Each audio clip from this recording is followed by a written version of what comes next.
Hey guys, welcome to the podcast today. And I've got a fantastic guest for you today, Sandy Pollock, coming from Canada.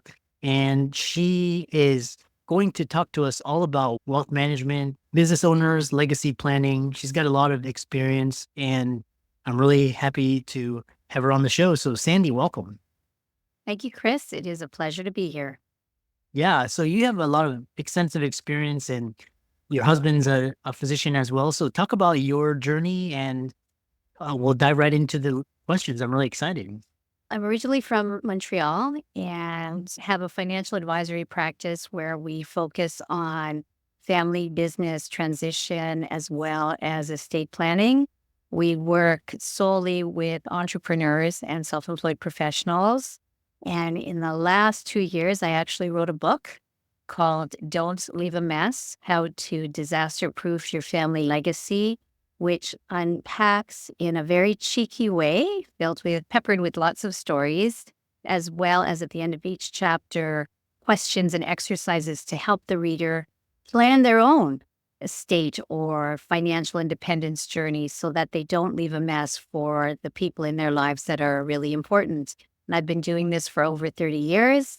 My husband is an ophthalmologist. My brother-in-law is a gastroenterologist. I'm very familiar with physicians. I'm very familiar with first, second, and third generation family businesses. And I'm in this industry because I'm tired of estate litigation.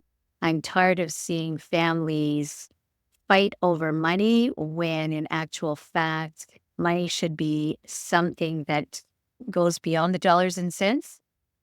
And so I believe that having intentional conversations based on values and not valuables is really the key to ensuring financial independence, financial security, as well as family legacy. Interesting. That's a really great because you're speaking to a large cohort of the audience. We have solo practitioners, we have W2 hospital employees, lawyers, all interested in what you have to say. So, one of the first questions, there's this misperception of doctors as rich. And so, distinguish the difference between income versus wealth management. You talk about these three different buckets and how it requires different skill sets. Well, there's a book I read, I can't remember the name of it. And one of the premises were, are you rich or are you wealthy? And rich can be lifestyle. Wealthy would really be money working for you, because essentially there's two sources of income, either you at work or money at work. And what often happens is that if we spend our lives just working and not actually shaving a little bit off the top to accumulate wealth, you end up never being wealthy, but being rich until your gravy train stops. And so I think that building wealth and managing wealth are not the same thing. And I think that building wealth starts with the save first, live within your means.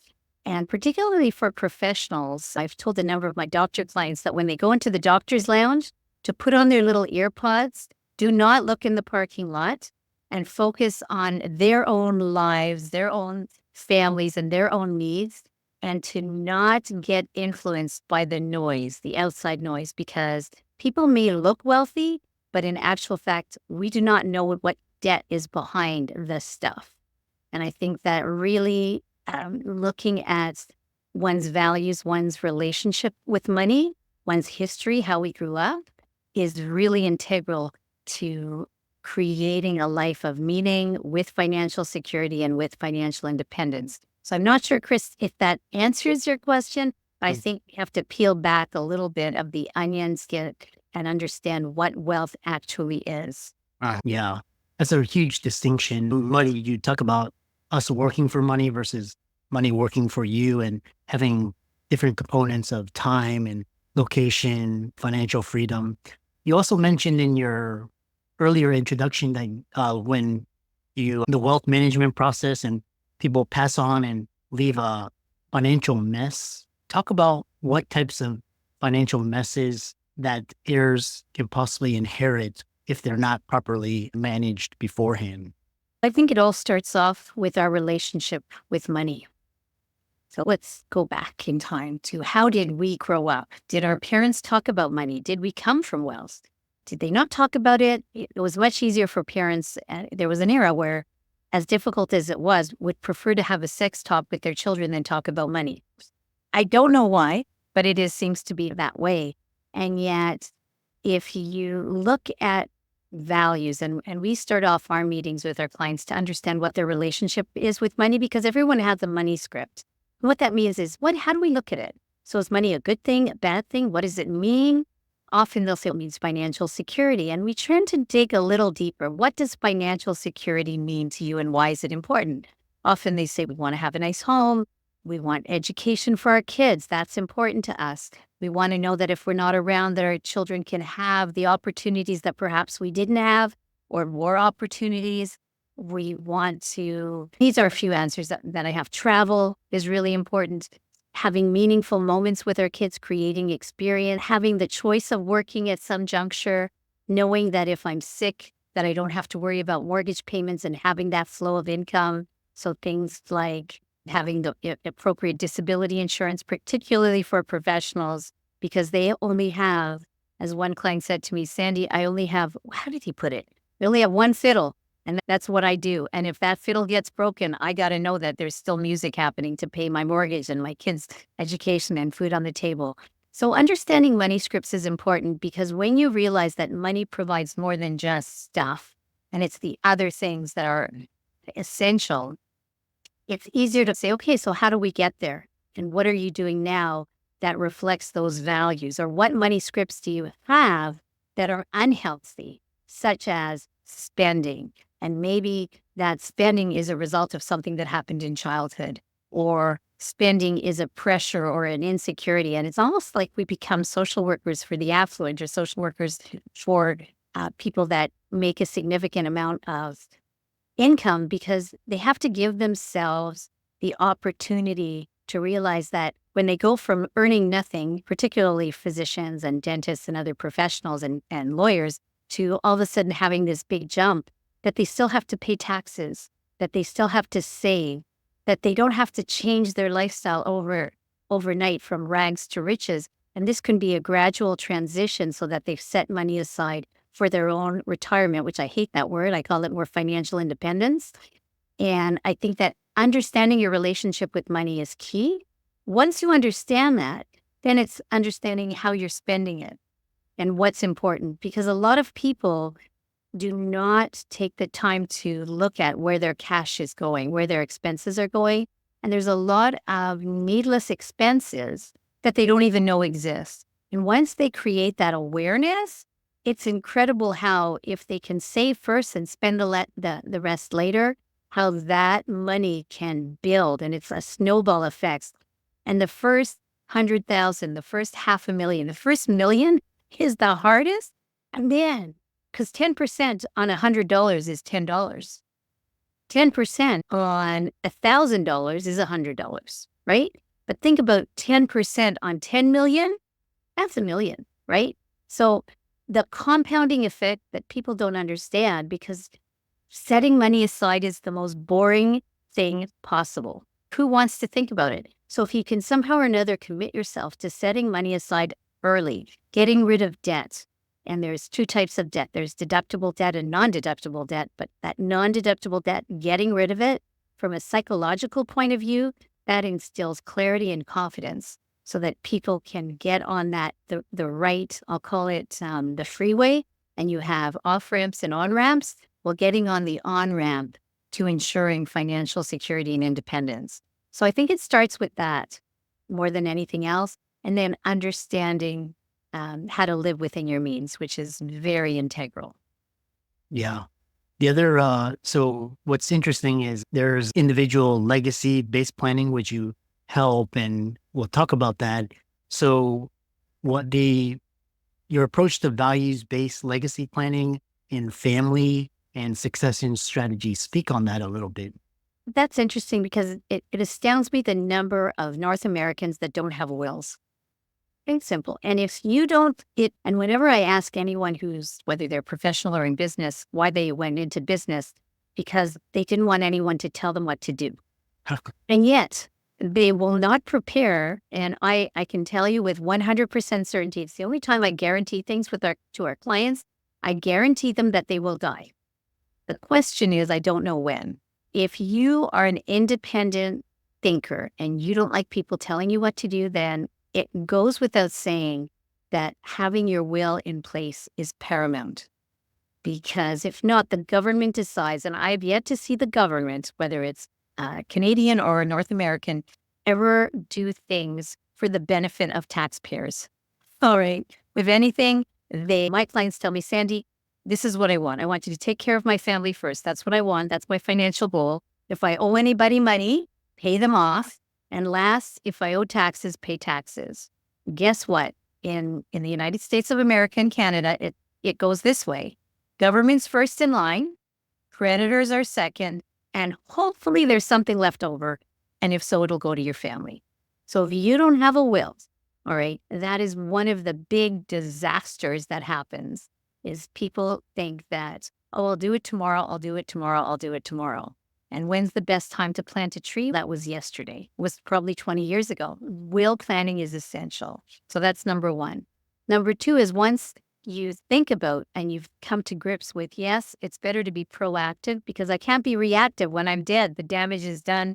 The mess is, if you like lawyer and like to pay lots of lawyer fees, then don't do anything, because they will help you and they get paid by the hour versus getting paid by results, for results. So that's number one. Number two is, if someone has accumulated a significant amount of wealth and there's excess wealth, in other words, they have enough for them, it's really important that they understand that there may be some tax obligations and that they have to plan for, but also, have they shared the contents of their wills with their family? It astounds me how many people we have clients that have accumulated anywhere from $100 to $300 million or more of wealth, and they haven't shared. Their kids don't know what they're worth. They're millionaire next door types. They're living in nice neighborhoods. They're quiet accumulators of wealth. And then they leave it all to their kids, and their kids are not prepared. And the kids don't know the story behind the will. The kids don't understand the values, the sacrifices. And it has been shown that the more a wealth holder can share the stories, the challenges, the failures, and the purpose of the wealth that was built, the less chance there is of the children blowing it, conflict in the family. There'll be less chance for estate litigation. So I would say that to really do this intentionally is, one, you got to know what you have. And that's the other thing. I deal with many successful entrepreneurs that didn't even realize they were worth what they were worth. And then they go, oh my God, that's not me. And so they feel this sense of discomfort on this, and there's a responsibility on what you're going to do with it and how you do it in a way that considers discernment, which is, now it's time to communicate with your family members. Not that, look, I have $10 million or I have $100 million of net worth and I'm going to leave it all to you, because, of course, people are saying, will this be a disincentive? If you have been a parent that teaches your child about working hard and setting aside money, being part of a community, giving to charity, and they are launched in their 20s and 30s and 40s, they're not going to blow it, right? But if you haven't lived those values, then the chances are they're not prepared. And then it's your responsibility to prepare them. And whether it's with other advisors, because it doesn't take one person, it will take a team of advisors to help you, one, understand what you've built, the purpose of it and what you want to see. But also, how can we slowly, just drip, like an IV drip, slowly help our children become self-reliant and become responsible, so that if we want to leave them a legacy because we have our wills done, that we start those conversations. And it's very difficult. And I think that sometimes you need advisors to help you bring it up in a way that is not confrontational or shooting all over your kids. You should do this, you should do that, but in a way that is aspirational and opens up the doors of communication in a meaningful way. Yeah. And adding on to that, a lot of the audience are business owners. They own their practice, or they're self-employed, small business. So what's your process for helping clients with business succession planning and key elements ensuring a smooth transition between generations or leadership teams? That, my friend, is a process. So I think that the initial concept of family business transition, or we'll call it family business continuity, starts with discovery. And so our process is we sit down with our clients and we get them to unpack how they started in their business, where their business is at in terms of performance, what the relational aspects are of the family, because you might have family members that are active in the business and other family members that are not, where they see some things that are keeping them awake at night so that they can unpack that. And I think discovery leads our clients to clarity as to what is it that they want to achieve. We have a number of clients that are in business where you have some children that are active and some that are not, and then they want things to be fair and equal, right? So in order for them to be fair and equal, let's discuss what that is, because you can own shares in a business and be working in a business. And sometimes you can own shares and not be working in the business, but you have to understand that it takes things like family business governance. What are the rules for an owner? What's the rules of an employee in terms of compensation? So family governance is a key aspect. What's the estate? What's the legacy? And also having family meetings. So we do a lot of that in our discovery process. But if you don't have the rules, if you don't understand initially what the business owner wants and why, there's a whole process, and it takes a team of advisors. And I think it's also being respectful that every family is part of a system. And that system is relationships. And that could be husband, wife, that could be partner, that could be children. Are you firstborn, secondborn, thirdborn? Are there children with special needs like disabilities or mental health issues?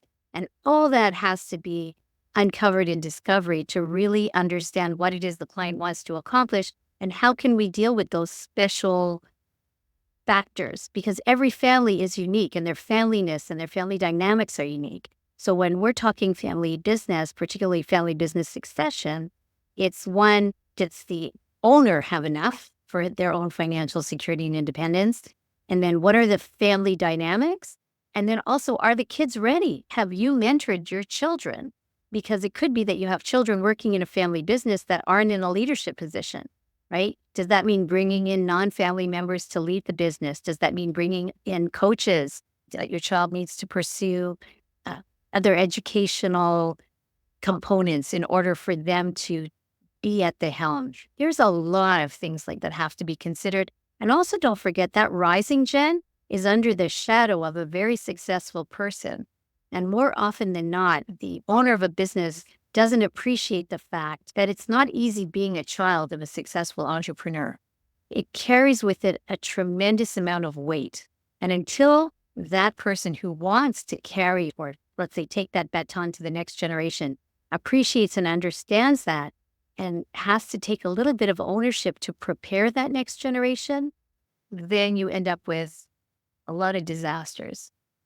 So it goes both ways, is discovery, understanding what they want, why, understanding family governance and the role that it plays. Is there enough for the owner? And also opening up the lines of communication among the different generations so that everybody is rowing in the same direction and is aspiring to the same goals, which is family harmony, right? Business continuity and intentional legacy. Yeah. A follow-up question I have for you is what or how common is it for you to see I love the TV series Succession but how common is it for you to see situations where you've got the successful head and he's got a bunch of kids and some of the kids are like they want to do well, and then there's sometimes the black sheep. And how often do you see family conflict, misalignment of values, and what's your advice to families that have this when they have to leave their inheritance to their heirs? I'm just letting that digest a bit, because I think succession does not really portray the real family business. I'm going to tell you right now that there are a lot of family businesses out there where the parents have good relationships with their children. And if they don't, sometimes it's a result of poor parenting, and the father or mother or both have to take ownership in that. So I would say that conflict is inevitable. Let's go for dinner tonight. And one person wants to go for Italian and another person wants to go for, I don't know, Greek. Okay. So there's a conflict there. So how are we going to resolve that? Does that mean that we're not going out for dinner if it's not my restaurant? No. It's the same thing in family businesses. Maybe tonight we'll do Italian and next week we'll go for Greek food, right? It's the same thing in family business. Will we harvest our profits or will we put them in or retain them and reinvest them? It's not a question of either or, it's a question of both. And when we're talking family business, and it's about paradox. And there's many paradoxes in family businesses, right? Do we leave it all to our children? Do we sell it? Do our children have to manage it or can we hire outside people? And I think that the biggest challenge for family businesses today is the idea of providing a team of advisors that can help foster family communication, that can help foster what I would call shared values and shared direction, so that you don't have those nightmares of succession where it's based on ego, power, and control. And quite often, Chris, I'll tell you, I sit down with 65 and 70-year-old men and I say, what do you really want for your kids?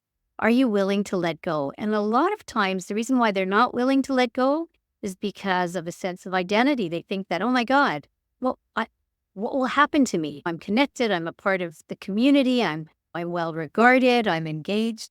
And they think that if they pass the business on to the next generation, they'll lose all that, which is not the case.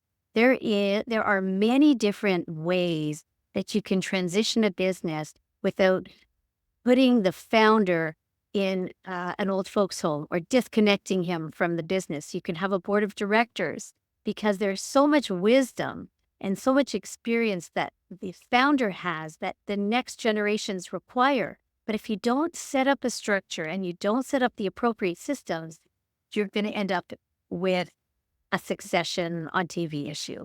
And I think that there are more families out there today that are willing to open up those avenues. And you have to look at a family business and all the family members and the people that they employ as going on a freeway.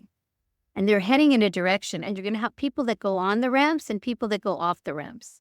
You might have family members that go on and family members that go off. And you might have special professionals that you require, a family therapist, a communications expert, a conflict management expert. And if you can equip many generations with the appropriate tools to communicate, to look at a vision, to realize that they do have shared values instead of everything that they don't have in common when they actually have more than they think, I think that you're on the way to a successful family business transition than everything that we hear on TV. I really believe that. Yeah. How can people find out more about you and learn about your services and reach out to you? They can reach out to me on troymoranadvisory.com, but I would say don't reach out to me. I really want to encourage my book, Don't Leave a Mess, because that to me is a very easy read. We have it in Audible. You can get it on Amazon, Audible, ebooks, and it's a very easy way. It's like a speakeasy book peppered with many stories of client situations. Of course, we've changed certain things, but ranging from, estate thinking to stewardship and wealth. And that's for a multi-generational business governance. What is it? Charitable giving, having a will, why, what do you need to consider? And I think that would be the first stop is just www.don'tleaveamess.ca.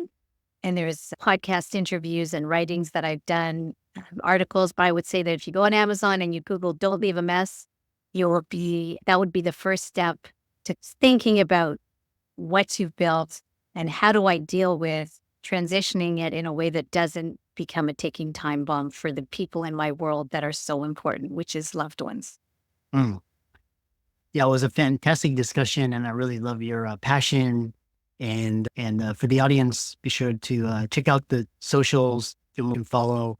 And thanks so much for a wonderful conversation. It has been a real pleasure, Chris. And if there's one thing that you could leave your listeners with, is that communication people say they communicate, but you'd be astounded. Just think of a topic, think of a value, and throw it out there in a dinner conversation, and people will be astounded by how that brings families together. So thank you. It has been a delight. Yeah, my pleasure.